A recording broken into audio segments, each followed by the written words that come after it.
கச்சியப்பர் முனிவர். அக்கால் கூட சொல்லி தெரியாத. கச்சியப்பர் முனிவர்.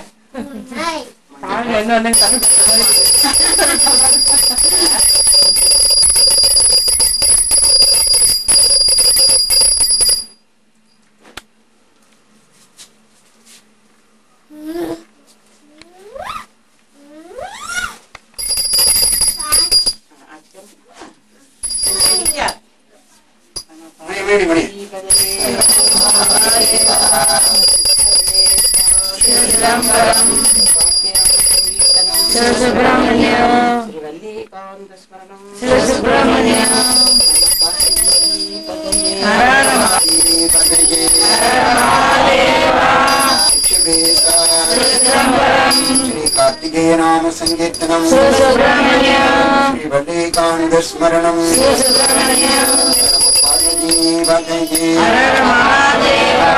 शिक्षके पार्वती बदये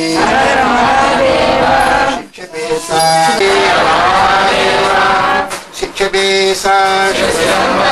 श्री कार्तिकेय नाम संकीर्तनम श्री वल्लीकांत स्मरणम हर रम पार्वती बदये எல்லாம் அல்ல அன்னை ஸ்ரீ கோமதி அம்பிகை சமேத என்ற ஸ்ரீ சங்கலிங்க பெருமானுடைய பொற்பாத மலர்களை நாம் அனைவரும் மனமொழி மேகலாலே பணிந்து நமஸ்கரித்துக் கொள்வோமாக. சுபகிருபையாலே நமது ஆச்சாரியமூர்த்தியாக திகழ்கின்ற ஸ்ரீ கச்சியப்பமுனிவருடைய குருபஜா தினமாக இன்றைய தினத்திலே நாம் அவருடைய அருமையான வழிபாட்டினை பெற்று அதன் பின்னர் அளவிலாத அவர் புகழிலே சில நிமிடங்கள் சிந்திக்க இங்கே தலைப்பிடுகிறோம். ஸ்ரீ கச்சியப்பமுனிவர் இந்த சித்திரை மாதத்திலே புனர்பூச நட்சத்திரத்திலே பரமேஸ்வருடைய பாத மலர்களை ஒன்றர கலந்தார். இந்த சித்திரை புனர்பூசம் சைவ மக்களுக்கு ஒரு இன்றியமையாத முக்கியமான நாளாகும். என்றால் சைவ உலகிற்கு கச்சியப்பமுனிவர் செய்த உபகாரம் ஒன்றல்ல இரண்டல்ல. அந்த பெருந்தகையாருடைய அருள் வாழ்க்கையை நீண்ட நேரம் நாம் சிந்திக்க இங்கே தயாராக இல்லை. நாம் மதிய உணவு அருந்துவதற்காக நம்மை அழைப்பதற்காக நம்முடைய திருமந்தர் வழிபாடு கொண்ட தலைவர் அவர்கள் விநாதராஜ் அவர்கள் வந்திருக்கிறார்கள். ஆகவே நாம் எல்லாரும் விரைந்து அங்கே செலவிட்டிருக்கிறது. எனவே ஒரு 1-2 நிமிடங்கள் கச்சியப்பமுனிவருடைய பெருமையை நாம் இங்கே சிந்திக்க முற்படுகிறோம். நமது சைவ மக்களுக்கெல்லாம் சாஸ்திரம் என்று சொல்லக்கூடிய சட்ட நூல்களில் சுமையான போதம் 12 சூத்திரத்தினால சைவ சமயத்தினுடைய சட்டத்தை எல்லாம் எடுத்திருக்கின்ற சுமையான போத நூல் இருக்கிறதே, அந்த நூலை அருள் செய்தவர் நெய்வேலிய சுவாமிகள். அந்த நூலுடைய 12 சூத்திரங்களுடைய பொருளை நம்போன்றால் எளிதில் அறிய முடியாது. மிக குருநாதர் மூலமாக கேட்டு தெரிய வேண்டிய முக்கியமான விஷயங்களால் தன்னகத்தை கொண்டது சுமையான போத நூலாகும். அந்த நூலுடைய பெருமை அருமையெல்லாம் அறிந்து கொள்வதற்காக இந்த பூவுலகத்திலே நிக்கலாம் உலகம் திருநெல்வேலி மாவட்டத்தில் விக்ரமசிங்கபுரம் என்ற அற்புத கஷேத்திரத்தினை திருவாவதாரம் செய்தவர்கள் தான் ஸ்ரீ மாதவ சிவஞான சுவாமிகள். இந்த 2 படங்களிலே இடது பக்கம் காண்கின்ற சிவஞான சுவாமிகள் நமக்கு ஏறத்தாழ 250 ஆண்டுகளுக்கு முன்னால் தமிழகத்திலே திருவாவதாரம் செய்தார். அவர்கள் தான் சிவஞான போத நூலுக்கு ஒரு பெரிய உரை எழுதினார். அந்த உரைக்கு வடமொழியில திராவிட மகாபாஷ்யம் என்று சொல்லும். பாஷ்யம் என்றால் உரை, மகாபாஷ்யம் என்றால் பேருரை. பேருரை என்று அழைக்கப்படுகின்ற ஒரு பெரிய உரையை 12 சூத்திரங்களை தன்னகத்தை கொண்ட சிவஞான போதத்திற்கு ஒரு அரிய தீபமாக ஞான தீபமாக ஏற்றி வைத்தவர் சிவஞான சுவாமி. அவர் அவதாரம் செய்த புண்ணிய பூமி விக்ரமசிங்கபுரம். நாளை மறுநாள் அவருடைய குருமணி இருக்கிறது சித்திரை ஆயிலே. அங்கே அவர் அவதாரம் செய்த அந்த திருக்கோயிலுக்கு நாங்கள் அங்கே செல்ல இருக்கிறோம். தொட்டிக்கரையிலே மாதவ சிவஞான சுவாமிகள் பல மாதங்கள் அங்கே தங்கியிருந்து அங்கே சர்வேஸ்வர பெருமான் மீது அத்தியந்த ஈடுபாடு கொண்டு 100 அறியாத மாலைகளால் அப்பெருமானை வழிபாடு செய்திருக்கிறார். அது தொட்டிக்கரை கலசை பதிற்றுப்பத்தந்தாதி என்று அழைக்கப்படும். அந்த அதே இடத்திலே தானே நம்முடைய சிவஞான சுவாமிகள் ஸ்ரீ செங்கரனி விநாயகர் பெருமான் மீது அருமையான பிள்ளைத்தமிழ் இலக்கியம் செங்கரனி விநாயகர் பிள்ளைத்தமிழ் என்ற அற்புத இலக்கியத்தை மகிழ்ச்சி செய்தவர் மாதவ சிவஞான சுவாமி. அவருடைய 12 மாணவர்கள தலையாய மாணவர் தான் கச்சியப்பமுனிவர். ஏன்னா சைவ உலகத்துல 2 கச்சியப்பங்கு நாம 2 பெருந்தகையார். ஒன்று இந்த கச்சியப்பமுனி, அது 1000 ஆண்டுகளுக்கு முன்னால் மற்றொரு பெருந்தகையார் அவர் கச்சியப்ப சிவாச்சாரியார். அவர் கண்டபுராணம் என்பதை அறிவிச்சிட்டார். காஞ்சிமா நகர்ல குமரக்கோட்டம் என்று சொல்லும் முருகப்பெருமானுடைய அந்த அற்புத சேத்திரத்திலே வழிபாடு செய்த சிவாச்சாரிய பெருமான் கச்சியப்ப சிவாச்சாரியர் அவர் அருளி செய்தது கந்தபுராணம். 10,345 பாடல்களாக நம்முடைய சைவ சமய சார்புகளை எல்லாம் உள்ளங்கை நெல்லிக்கனி போல எடுத்துரைத்த உத்தமர் கச்சியப்ப சிவாச்சாரிய. இவர் திருநாமம் கச்சியப்ப முனிவர். என்னை குழப்பம். ரெண்டு காஞ்சி மாணவர். கட்சி என்பது காஞ்சி. அப்ப காஞ்சியில் உள்ள பெருமானுடைய பேர் அந்த அவர் சிவாச்சாரியா, இவர் முனிவர். இந்த கச்சியப்பனுடைய காலம் சமீப காலம், சிவஞான சுவாமியுடைய காலம். அது 300 ஆண்டுகளுக்குள்ளதான். ஆனால் அவர் 1000 ஆண்டுகளுக்கு முன்னாள். சேக்கரார் பெருமானை அடுத்து வருகிறார் கச்சியப்ப சிவாச்சாரியர். பெரிய புராணத்தை எழுத வேண்டும் என்று கச்சியப்ப சொன்ன ஆசை. அதை சேக்கரார் பெருமானை எடுத்துக்கொண்ட காரணத்தினால கந்த புராணத்தை எழுதுகிறார். அப்படிப்பட்ட கச்சியப்ப முனிவர் சைவ உலகிலே அடையாளம் காட்டப்படுகிற போது கபிராட்சசர் என்று அழைக்கப்படுகிறார். தமிழ் கவிக்கெல்லாம் ராட்சசர். மிக எளிதாக பாடல்கள் எல்லாம் அப்படியே கைவந்த கலை போல மனப்பாடம் செய்து ஒத்துப்போய் போல வருமா பாட்டு. மிக கடினமான பாடலை பாடுவார், அதே சமயத்துல எளிமையான பாடலை பாடுவார். எனவே கவி அவர் கையிலே நடமாடும்.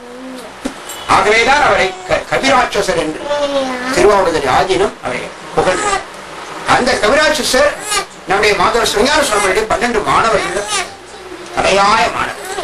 இன்னொரு மாணவர் பேரு உங்களுக்கு தெரியும் நினைக்கிறேன்.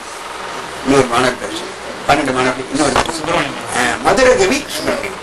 அந்த அடைமொழி மதுரகவி சுப்பிரமணியம் திரும்ப இருக்காங்க. அதுல மதுரகவி சுப்பிரமணியம் அவர் வாழ்ந்த இடம் தொட்டிக்கரை. அந்த இடத்தான் இப்ப இடிச்சு புதுசா கட்ட போறோம். அந்த மதுரகவி 12 மாணவர்கள். இன்னொரு ஆனா நம்பர் 1 கட்சி.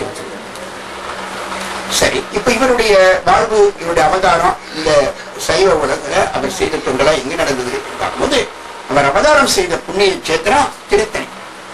முருகப்பெருமானுடைய சேத்திரமாக திருத்தணி இருக்கிறதே. திருத்தணியில தேசிகர் மரபுல அபிஷிக்தர் என்று சொல்ற தேசிகர் மரபுல அவதாரம் செய்தார் நம்முடைய முனிவர் பெருமான் திருத்தணியில. அங்கே அவதாரம் செய்து அவருடைய அப்பாவுக்கு குருவாக இருந்தவர் கந்தப்பையர் என்று சொல்லி ஒரு பெரிய தமிழ் பேரறிஞர். தமிழ் வரலாற்றுல கந்தப்பையருக்கு தனி இடம் உண்டு. ரொம்ப அற்புதமான இலக்கண விஷயம். அவர் தான் அப்பாவுக்கு ஆசிரியர் கந்தப்பையர். அவருடைய அந்த சைவ பாரம்பரியத்திலே திளைத்த முனிவர் பெருமான் கச்சியப்ப முனிவர் பெருமான் அங்கிருந்து புறப்பட்டு பல ஸ்தலங்களை தரிசிப்பதற்காக தென்பகுதிக்கு வர. திருத்தணி வடக்கே இருக்கிறவங்களுக்கு தெரியும். திருப்பதிக்கு போனா திருத்தணி தாண்டி தான் முருகனை கும்பிட்டு தான் அங்கு முடிஞ்சு. அப்படிப்பட்ட அற்புதமான சேத்திரத்தில் அவதாரம் செய்தவர் தென்பகுதியில் உள்ள சிவாலயங்கள் எல்லாம் தரிசிக்க வேண்டும் என்பதற்காக அங்கிருந்து புறப்பட்டு வருகிற போது சிதம்பரம் முதலிய ஸ்தலங்களை எல்லாம் தரிசித்தார். அதன்பின்னர் அவர் உள்ளத்தை கவர்ந்தது திருவாவூர்துறை. ஞான பூமியாக இருக்கின்ற திருவாவூர்துறை ஆண்டுக்கு ஒரு திருமந்திரமாக 3000 திருமந்திரங்களை அருள் செய்த திருமூல நாயனார் திவ்யமாக கோயில் கொண்டிருக்கின்ற சேத்திரம் அந்த அற்புத சேத்திரம் திருவாவூர்துறை.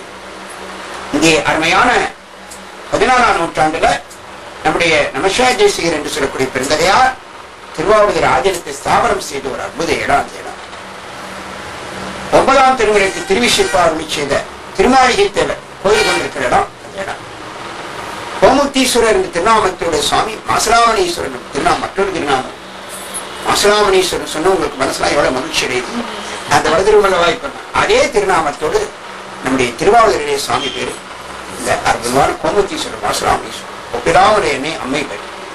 அந்த திருவாவூருக்கு தானே நம்ம ராஜேஸ்வரி மகளுக்கு வேலை கிடைச்சு. குருமா சனியாந்திர அருளால வேலை கிடைச்சு. பக்கத்து திருவடி மருதுல வேலை. அந்த திருவாவூர் அப்படி ஒரு அற்புதமான இடம், ஞான பூமி.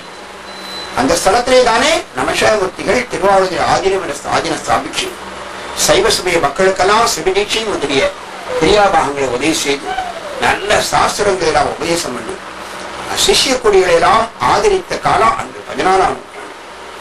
அந்த திருமணத்துக்கு வருகிறார் நம்முடைய சுவாமிகள். சமீபத்தில் சாவனம் 14ஆம் நூற்றாண்டு, ஏறத்தாழ 700-800 வருஷத்துக்கு மேல்.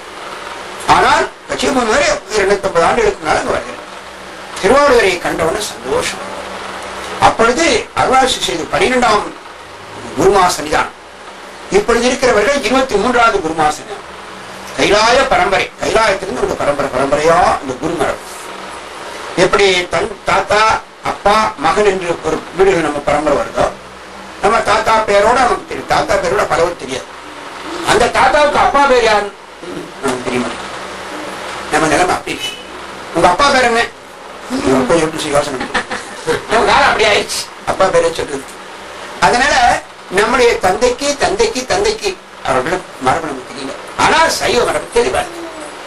நம்ம சைவ ஞான கருவூலத்தை கைலாயத்திலிருந்து நந்திகேஸ்வர பெருமாள் அந்த அருளால இந்த பூலகத்துக்கு கொண்ட ஒரு மரபுல முதல் குருநாதர் நமசிவாய.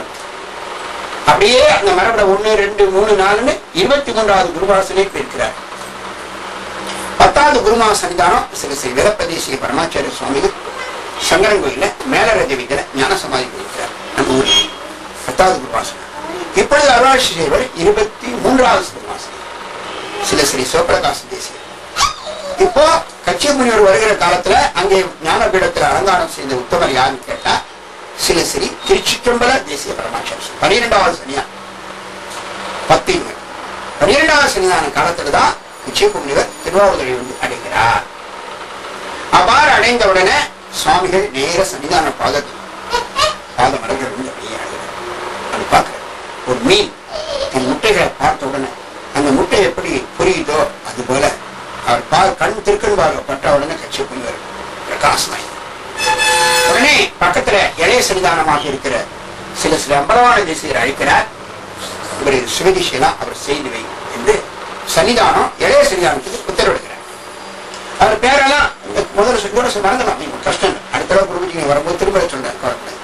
மனதில் ரொம்ப கஷ்டப்படுறேன். ஒவ்வொரு பேரா புதுசா சொல்லிட்டு இருக்காங்களே, இங்க லாக்கர் சிஸ்டம் பிளாக் ஆயிருக்க, மத்தியானம் சாப்பிட்டா ஓப்பன் ஆகும். அதனால திருச்சிற்றம்பல தேசிய பரமாச்சாரியுடைய இளைய சன்னிதானம் அம்பலவான தேசிய பரமாச்சாரி அவர் தான் இவருக்கு தீட்சா குரு. அருமையான எல்லா சிவதீஷையெல்லாம் அவருக்கு செய்து வச்சு மந்திர கஷாயம் அந்த துறவு ஆடையும் கட்சி கொடுக்கிறார். முழு துறவி கட்சி மறந்துடாதீங்க. உலகத்துல அப்படி ஒரு துறவியை நான் பார்க்க முடியாது. அவருடைய குருநாதர் சிவஞான சுவாமி எப்படியோ அதே போல துறவு வாழ்க்கை வாழ்றது கஷ்டம். அந்த வாழ்க்கையை விரும்பி ஏற்றுக்கொண்டால் நம்முடைய கட்சி அவருக்கு அந்த உபதேசம் நிகழ்கிறது. சிவஞான சுவாமி வீட்டிருக்கிறார். அவர் பாதத்தை வணங்கினார். என் வித்யா குருவாக அவர் ஏற்றுக்கொண்டு இலக்கணம், இலக்கியம், சித்தாந்த சாஸ்திரம், பண்டார சாஸ்திரம் எல்லா நூல்களையும் அவற்றை உபதேசம் கேட்கிறார். உபதேசம் கேட்கிற முறவே வேற. புத்தகத்தை வச்சு படிக்கிற பாடசாலை இல்லை. அந்த குருநாதர் திருவடியை வணங்கி நிற்பார்கள். அப்படியே மழை போல வரும் உபதேசம். அப்படியே பென்சில் நோட்லாம் கிடையாது. அப்படியே சரியான கேட்பாங்க. மறுநாள் அதை அப்படியே ஒப்பிச்சிடும். அதுக்கு அந்த காலம் அப்படி இருந்தது. இப்ப அதெல்லாம் நமக்கு முடியாதுன்னு சொல்லி கம்ப்யூட்டர்னு ஒரு பாடாவதி படத்தை வச்சுக்கணும். அதுதான் அவ்வளவு ஒப்பிக்கு. நமக்கு ஒண்ணுமே தெரியல. இன்னைக்கு என்ன வியாபாரம் ஆயிருக்கு அதுவும் நமக்கு தெரியாது. ஒரு பட்டம் போட்டு அது 17,37,444 ரூபாய் வந்திருக்கா அப்படின்னா. இப்படிதான் இந்த கம்ப்யூட்டர் வந்து நம்ம பிரெயின் எல்லாம் ஒண்ணுமே வாங்கிட்டு. இப்ப நமக்கு மூளையே கிடையாது. நம்ம மூளை எதுனா கம்ப்யூட்டர் தான் மூளை. எல்லாமே அப்படி ஆயிடுச்சு. அன்றே அவர்கள் கேட்டு கேட்டு கேட்டு வந்துட்டார். அந்த முனிவர் பெருமான் தமிழகத்துல சைவ மக்களுக்கு செய்த உபகாரம் நிறைய. கச்சியப்பு முனிவர் பெருமான் நமக்காக செய்த எண்ணற்ற நூல்கள். அவர்கள் ஒவ்வொரு ஸ்தலமா வருகிற சமயத்துல திருவானைக்கா என்ற சேத்திரத்துக்கு அப்புஸ்தலம் திருச்சிராப்பள்ளி பக்கத்துல சம்புகேஸ்வரர் கோச்சங்க சோழ நாயனார் சிறந்து வடிவத்துல பூஜை பெய்தார். அந்த நாயனாருடைய அற்புத சேத்திரம் திருவானைக்கா. அங்கே திருவானைக்கா புராணம் என்று நூல் அறிவிச்சார். திருவானைக்கா சுவாமியை பாட்டு ஒரு அழகான நூல் திருவானைக்கா புராணம். அதனை அடுத்து லால்குடி பக்கத்துல பூவாளூர்னு ஒரு சேத்திரம் திருச்சி பூவாளூர். அந்த பூவாளூர்ல பூவாளூர் புராணம்னு ஒரு நூல். அதுக்கெல்லாம் நாள் கிடையாது. ஒரு 2 நாள் ஒரு புராணம். ஆயிரக்கணக்கான பாடல் சிஷியர் உட்கார்ந்து எழுதுவாங்க. அப்படிதான் புராணம் அப்படியே மட்டமடன்னு. திருவானைக்கா புராணம் படிக்க எளிமையா இருக்கும். பூவாளூர் புராணமும் படிக்க எளிமையா இருக்கும். அதற்கப்புறம் பேரூர் என்று சொல்லி கோயம்புத்தூர்ல பேரூர் என்று மேலை சிதம்பரம் கோயம்புத்தூர் போனா கட்டாயம் அந்த கோயில் மேலை சிதம்பரம். சிதம்பரம் கீழே சிதம்பரம், இது மேலை சிதம்பரம், மேற்கு தேசத்தில் இருக்கிற சிதம்பரம். அந்த மேலை சிதம்பரத்தில் இருக்கிற அரசம்பரவான சுவாமி மீது ஒரு அருமையான பிரபந்தம் பாடுறார். ஏன் பாடுறாருன்னா அந்த ஊர் மக்கள் எல்லாம் வந்து சுவாமிகள் பாதத்தில் வணங்கி, சுவாமி பல மாதமா மழையே இல்லை சாமி, எல்லாம் வறண்டு போய் கிடக்குது, நீங்க தான் மழை பெய்ததற்கு பாடணும். அரசம்பரவான மீது ஒரு அருமையான பதிகம் பாடினார். மழை போட்டு நொறுக்கிடுச்சு. தனக்கென வாழாமல் பிறருக்காக வாழ்கின்ற உத்தமன். இவருடைய தந்தையாருக்கு குருவா கந்தப்பையருக்கு தீராத வைத்தவரி மருந்தெல்லாம் சாப்பிட முடியல. உடனே தன் மகனாகிய கச்சிப்பூர் அப்பா வச்சு, நம்ம குருநாதருக்கு வைத்தவழியா இருக்குப்பா, நீ ஏதாவது அனுகிரகம் பண்ணுப்பா மகன் கேட்கிற. உடனே அவனை தணிகை முருகப்பெருமான் மீது தணிகை ஆற்றுப்படைன்னு ஒரு நூல் அறிவிச்சு, அது பக்கத்துல இருந்து கந்தப்பையர் கேட்கிறார். ஊய் பூசரர் இருக்கிறதறியா பயிற்சி வைத்தவர் என்ன நடந்து செய்யும் நூல்கள் இருக்கு. நானும் நேர போக்கு சொல்ல நினைக்காங்க, இவருக்கு சாப்பாடு வரனா தான் லேட்டா பண்றாங்க, சாப்பாடு வந்துருச்சு. இப்படி வைத்தவரை தீர்க்கிறது, மழையை பெய்விக்கிறது, அந்த மாதிரி நூல்களை அருள் செய்தவர் இந்த மகான் நம்முடைய கட்சி முனிவர் பெருமான். அனைத்திற்கு மேலாக நாம் இப்ப வைத்திருக்கிற விநாயக புராணம், இந்த நூலை நமக்கு அருள் செய்த பிறகு 6225 பாடல். மொத்த பாடல் எண்ணிக்கை 6225 பாடல். 2 காண்டம், உபாசனா காண்டம், லீலா காண்டம் என்ற 2 நூல்கள். மொத்த பாடல் எண்ணிக்கை 6225 திருப்பாடல். இப்படி ஒரு நூலை நமக்கு அறிவிச்சு. அங்கே திருவானைக்கா புராணம், பூவாளூர் புராணம், பேரூர் புராணம், விநாயக புராணம். சிஷ்யர்கள்லாம் சொன்னாங்க, நீங்க அவதாரம் பண்ணி திருத்தணி முருகன் மீது ஒரு காப்பியை செய்ய வேண்டாமா? அப்பொழுது எழுதுதான் தணிகை புராணம். தணிகை புராணம் உயர்ந்த சைவ புலவர்கள் கூட அது பக்கம் போக முடியாது. அவ்வளவு கடினமான சொற்கள் நூல் இனிமையா இருக்கும். ஆனா படித்து பொருள் சாதாரண புலவர்கள் எம்ஏ படிச்சவங்கன்னா டாக்டரேட் வாங்க தமிழ்ல வாங்கினவங்க கூட அந்த பொருள் சொல்ல முடியாது. அதனால உயர்ந்த ஸ்டைல்ல தணிகை புராணம், நீங்க எளிமையான நடையில திருவானைக்கா புராணம். இந்த மாதிரி 2 அருள் செய்த காரணம் அவர் கவிராட்சசர்னு பேர். அந்த கவிகள் அவர் கையில அப்படியே பந்தாடுது. தணிகை புராணம் அற்புதமான 1961 திருவாவூர் ஆஞ்சலத்துல தணிகை புராணத்தை மடிய பதிப்பாப்பட்டார். இதோ அந்த கீழே இருக்கிறது பேரூர் புராணம், மேல இருக்கிறது விநாயக புராணம். மேல அப்படியே கந்தரா இருக்கு பாருங்க, அது விநாயக புராணம். அதுக்கப்புறம் அதை பார்த்துதான் இதை பிரிண்ட் பண்ண 7 வருஷத்துக்கு 2007 இந்த பிரதிபலிப்பு. அந்த புஸ்தகம் கிடைக்காத புஸ்தகம், விநாயக புராணம் கிடைக்கவே இல்லை. பல வருஷத்துக்கு முன்னால சென்னையில மூர் மார்க்கெட்ல ஒரு பழைய புஸ்தகம் இருந்தது, அது 25 ரூபான்னு. அப்பொழுது 30 வருஷமா 25 ரூபாங்குது, இப்ப 25,000 ரூபாய்க்கு சொன்னோம். அப்ப எங்க சம்பளம் கூட வெறும் 90 ரூபா தான். அப்போ 25 ரூபான்னு. உடனே எங்க அண்ணன் அவருக்கு தான் போய் வாங்கிட்டு சொன்னேன், 25 ரூபா வேண்டான்ட்டு, நம்மளால முடியாது. அது அந்த கடையில் அது இருந்தது மூர் மார்க்கெட். மறு வருஷம் திரும்ப அவன் போனான், நீ போய் பாரு புஸ்தகம் இருக்கான்னு பாரு. திரும்ப அதே கடையில இருக்கு, எவ்வளவு ரூபா? அவன் ஞாபகமா 25. இந்த ஆளையும் பார்த்துட்டா புஸ்தத்தையும் பார்த்துட்டா அதே 25, கொஞ்சம் குறையும் நினைச்சு. அப்பொழுது அந்த 25 ரூபா புஸ்தத்தை வாங்கிதான் இத அது சொல்லிட்டான். என்ன போக மாட்டாங்க இந்த புஸ்தகம், வேற யாரும் கேட்க மாட்டாங்க, அது நமக்காக வச்சிருக்காரு சாமி. அதை வாங்கி நான் கிட்டத்தட்ட 3 தடவை விநாயக புராண சொற்பொழி பல இடங்களை பண்ணிட்டேன். இப்படி கந்தலா இருக்கு, என்ன செய்யணும் கவலைப்பட்டுதான் நண்பர்கள்ட்ட எல்லாம் வசூல் பண்ணி 5000 வசூல் பண்ணி 5000 10,000 குறைஞ்சு யாரும் கிடையாது. திருக்கூட்டம் பூரா கொடுத்தாங்க, 3 லட்சம் ரூபாய் கிடைச்சது. அதை வைத்து நம்ம பிரிண்ட் மணி மூலமாக ஒரு அற்புதமான இலக்கியம். அந்த நூலை 2 பாகமும் உயர்ந்த தாள்ல அருமையான காலிக்கோ பைன்ல வெறும் 50 ரூபா 100 ரூபா தான். இந்த 2 புத்தகம் சேர்ந்து உலகமே அதிசயப்படுது, இப்படி குறைஞ்சதுல யாரு கொடுப்பாங்க. அதை அடிச்சு 2 நூல்களையும் திருவாவூரில முதல் பாகத்தை வெளியீட்டு விழா பண்ணோம்.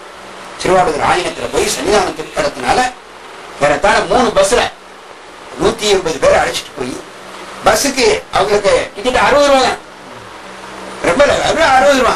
அப்படியே அழைச்சிட்டு போய் திருவாவூரில முதல் காண்டமும் அப்படியே அங்கிருந்து கோனம்பட்டி கோயம்புத்தூர் மாவட்டத்துக்கு போய் 2வது காண்டத்தை கோனம்பட்டி ஆதீன வெளியிட்டு போய் விழா நடத்தும். கச்சியப்பனுடைய அந்த அற்புதமான நூலை வெளியிடுகிற பாக்கியத்தை இந்த 3 சங்கத்துக்கும் சுவாமி கொடுத்தார்.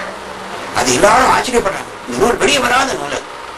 அப்படி மறைந்து கிடந்த பொக்கிஷை படிக்க படிக்க இனிமையா. நான் என்னுடைய சொந்த அனுபவத்துல இந்த நூலை அச்சிட்ட பிறகு இந்த நூலை படிக்க படிக்க வாழ்க்கையில கஷ்டங்கள் எத்தனையோ தீர்ந்துருச்சு. குறிப்பாக பொருளாதார கஷ்டம், பண கஷ்டத்தெல்லாம் தீர்க்கிறது அருமையான நூல்.